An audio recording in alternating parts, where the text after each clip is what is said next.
Masih bersama kami pemirsa di Apa Kabar Indonesia Siang. Pemirsa, memang pasca dibekukan aplikasi WorldCoin oleh Komdigi, kantor cabang World di Jalan Insinyur Haji Juanda, Kota Bekasi, Jawa Barat sudah tutup. Ya, meski begitu masih banyak warga yang berdatangan untuk melakukan verifikasi data.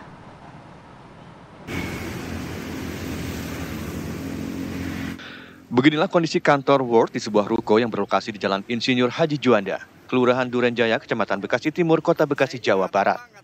Kantor yang baru beroperasi 1 pekan ini kini ditutup pasca dibekukan oleh Kementerian Komunikasi dan Digital. Meski telah ditutup, sejumlah warga masih mendatangi kantor ini. Petugas dari Kelurahan Durenjaya juga mendatangi ruko tersebut pasca viral di media sosial. Menurut warga, untuk mendapatkan uang tunai dari aplikasi World, mereka cukup menukarkan koin yang diterima. Sebelumnya, mereka harus melakukan pemindaian retina mata dan verifikasi wajah melalui perangkat digital kamera. Barulah aplikasi tersebut dapat digunakan dan warga bisa dapat menukarkan koin. Itu ada nilai saldonya, Bang? Bukan saldo, koin. Kemarin cair berapa? 260.000. Itu main berapa lama gamenya? Enggak main, enggak apa-apa. Pokoknya 1x24 jam, si koin yang 16 itu bisa kita klaim jadi duit. Walaupun nggak dimainin, tapi si koinnya tetap. Yang penting kita download, ikut pelatihan, ikut nonton ini, 1x24 jam itu udah cair. Sebenarnya pertama curiga, karena dia kan ngambil iris mata kita kan ya. Cuman kan kalau iris mata kita kan, data kita itu nggak bisa digunakan. Kalau iris mata itu buat apa? Kita mati juga nggak apa, kecuali nomor KTP ya, guna pinjol segala macam. Di sini tidak minta nomor KTP. Saya nanya ke dia, gimana data saya? Data Bapak aman? Nanti semua data itu dikembalikan ke HP Bapak lagi. Kami tidak menyimpan data apapun dari Bapak. Di aplikasinya kita disuruh apa? Nggak ngapa-ngapain. Nggak ngapa-ngapain. Nggak ngapa-ngapain. Bisa dapat uang. Scan-nya itu di tokonya langsung apa dari HP doang? Di dalam situ. Oh, di tokonya ya, di tempat berarti ya, bukan dilakukan secara online ya. Oh, oke, siap. Nah, Mbak tugasnya cuma hanya Nge-scan doang. Terus kan pas besoknya udah ngeklaim, tinggal ngeklaim doang. Salah satu kantor cabang World App di Jalan Margonda Raya Beji Depok juga telah ditutup sejak Senin kemarin. Menurut warga yang pernah mendatangi kantor ini, mereka cukup melakukan pemindaian retina mata, menonton video dan dalam waktu 1x24 jam bisa menukarkan koin menjadi rupiah yang ditransfer melalui aplikasi dompet digital.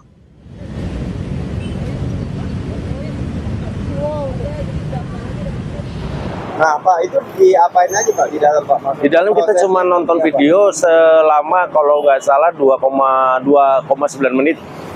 Habis itu terus kemudian kita verifikasi mata. Nah, setelah verifikasi mata itu kita nonton video lagi tuh untuk dapat penjelasan dari karyawannya mengenai aplikasi itu. Habis itu udah selesai, kita keluar. Paling lama juga 15 menit untuk verifikasinya. Totalnya variatif sih, ada yang 170, ada yang 200, ada yang 250, ada yang kemarin teman saya 308. Keberadaan aplikasi World App ini memang tengah menjadi sorotan, apalagi masyarakat bisa dengan mudah memperoleh uang hingga ratusan ribu rupiah dalam waktu sekejap. Dari Bekasi dan Depok, Jawa Barat, Kurnia Dwi Hapsari, Meli Kasna, TV One mengabarkan.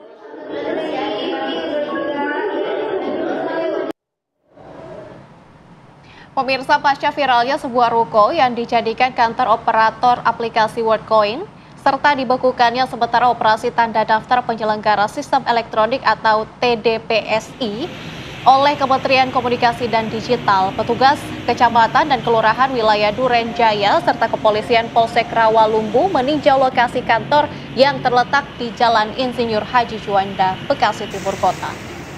Pemirsa, sejumlah aparat pemerintahan melalui perangkat Kecamatan Bekasi Timur dan Kelurahan Durenjaya serta unsur kepolisian Polsek Rawalumbu meninjau langsung kantor World di Jalan Insinyur Haji Juanda, Bekasi Timur, Kota Bekasi, Jawa Barat pada Senin kemarin. Petugas Kecamatan Bekasi Timur mengaku datang ke lokasi tersebut atas perintah pimpinan untuk menindaklanjuti dan mengecek langsung lokasi guna mengurangi keresahan warga terkait adanya fenomena pindai retina ini. Selain aparatur pemerintah, polisi juga meninjau langsung ruko World yang baru disewa sejak 1 minggu lalu sampai Selasa pagi. Meski kondisi ruko berlantai 2 ini sudah dalam keadaan tutup, namun sejumlah orang silih berganti berdatangan ke ruko tersebut guna memenuhi undangan yang dijadwalkan untuk melakukan verifikasi data melalui scan retina mata hingga rekam wajah.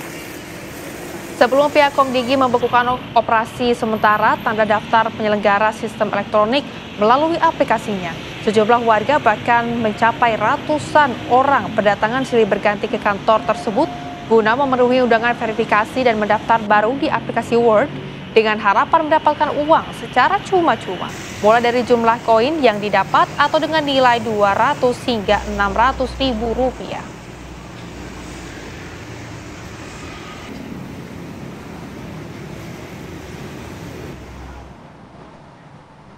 Kami kembali ajak berbincang dengan narasumber kami.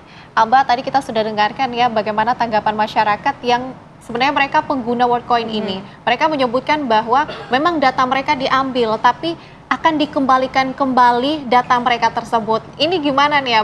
Apakah memang data tersebut ketika telah disebar bisa kembali lagi atau bagaimana, Mbak?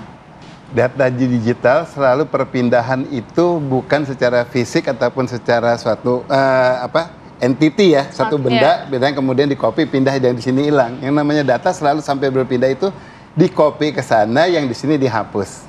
Oke, nah sekarang kalau dibilang sudah didata di sini kemudian diberikan kepada dia seakan dia punya datanya, yang di sini nggak dihapus bagaimana? Ya, andai kata di sini dihapus bisa di-undelete, bisa dikembalikan lagi, di-recover gitu loh. Nah, tidak mungkin seseorang yang memberikan sudah mengeluarkan uang ya kemudian sekarang mau menghapus datanya sebegitu saja lalu dia dapat apa, kan nggak mungkin. Nah, logika ini yang tidak sampai pada masyarakat. Dia pikir hanya itu mendapatkan mata di identitas mata saja, dan yang pasti selalu adalah iming-imingnya. Ini yang kita paling ngeriin adalah iming-imingnya, sampai dibilang tadi di scan sampai wajah. Padahal WorldCoin itu kan yang pendirinya Sam Altman dan Alex Blania, ya. Itu selalu hanya menggunakan retina, tidak menggunakan scan wajah. Nah, sekarang di sini di retina kemudian scan wajah, ini ada yang menang banyak nih yang penyelenggaranya. Jadi bukan hanya retinanya saja, face recognition juga ya.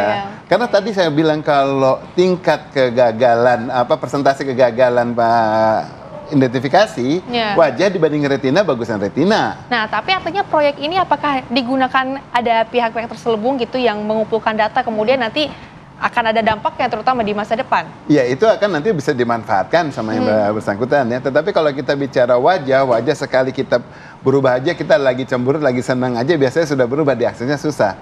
Beda sama retina. Orang lagi sedih, lagi retina kan bentuknya begitu-begitu saja. Nggak berubah kan, saya umpamanya kayak sidik jari. Seberapa sensitif sih Abah penggunaan retina mata ini dibandingkan dengan yang lain gitu seperti sidik jari dan lain sebagainya? Retina tuh jalurnya tuh rapat banget ya di sini, dan kemudian identitasnya pasti berbeda satu sama lain. Bayangkan, tetapi retina ini kalau nanti digunakan sebagai aksesibilitas orang untuk identifikasi ataupun untuk masuk ke suatu tempat, ditempel bukan dari jauh loh, dari dekat. Ya, kita dari dekat. Seorang yang sebelum dia ngecek mata dan dia ada sakit mata, orang berikutnya akan jadi sakit mata, langsung semua kena. Ya kan, orang kalau sakit mata aja berjarak aja masih bisa mudah terkena virusnya. Ya kan, apalagi kalau dekat dia dalam satu perangkat yang dibilang ORPS tersebut, dia ngecek di situ, bakterinya masuk ke sana, dicekkan sama orang ya sudah. Nyebarnya begitu cepat. Waduh. Penggantiannya nggak cuma 300 ribuan aja. Itu sangat besar. Beda dengan jari dan lain sebagainya. Setelah kita dapat, kita tinggal cuci. Selesai cuci tangan, ya kan, kita bersihkan pakai disinfektan, selesai, kita nggak ada apa-apa. Ya kan, kalau mata nggak mungkin habis itu kita cuci mata, habis itu kemudian pakai roto, pakai di sini. Maaf sebut merek, pakai pembersih mata gitu ya kan, pakai pembersih mata. Pas dia lakukan itu kan menjadi tidak nyaman. Lakukan itu. Sementara identitas ini mau digunakan sebagai identifikasi seseorang, ID-nya dia. Pada saat itu dia lakukan, kemudian itu dilakukan secara remote, setiap dia akses dia mesti membawa alat pembersih matanya kemana-mana, jadi nggak nyaman. Tetapi kalau kita bilang tadi untuk akses kontrol, hal itu sangat baik, ya, karena benar-benar tidak mungkin salah identifikasinya gitu. Dan di negara itu udah banyak sekali loh, puluhan negara, di dunia ini tuh puluhan negara yang terkena kayak gini jadi korban. Kita kan masih yang negara terakhir lah beberapa yang tahu. Oke, Abah mungkin sedikit ini himbauan kepada masyarakat agar juga tidak melakukan hal yang serupa lagi, terutama tadi yang diiming-iminginya adalah uang. Oke, kalau dibilang harusnya menghindari, harusnya udah enggak ya, karena kan sekarang oleh Komdigi sudah ditutup, yang namanya PSN-nya sudah ditutup, situsnya ditutup, aman. Tetapi yang menjadi efek adalah kalau ada orang yang menggunakan ini sebagai gimmick, kemudian disebarkan ke tempat lain, seakan-akan masih institusi yang seperti ini, itu yang bisa jadi terpancing. Satu yang harus diingat sama masyarakat, pertama adalah jangan gunakan mata di sini untuk sebagai identitas kepada publik, selain aksesibilitas diri.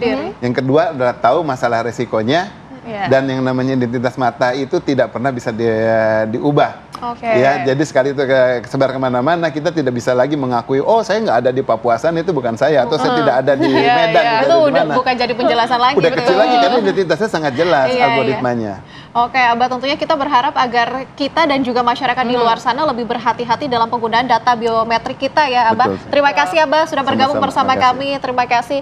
Dan tentunya ya. Betul sekali Pak Mirsa, ini Apa Kabar Indonesia Siang akan kembali untuk menemani Anda dengan sejumlah informasi lainnya. Salah satunya adalah mengenai anggota Polresta Bandara Soekarno-Hatta membongkar kasus produk farmasi tanpa izin berupa vape yang mengandung obat keras. Kami akan hadirkan informasinya usai jeda, tetaplah bersama kami.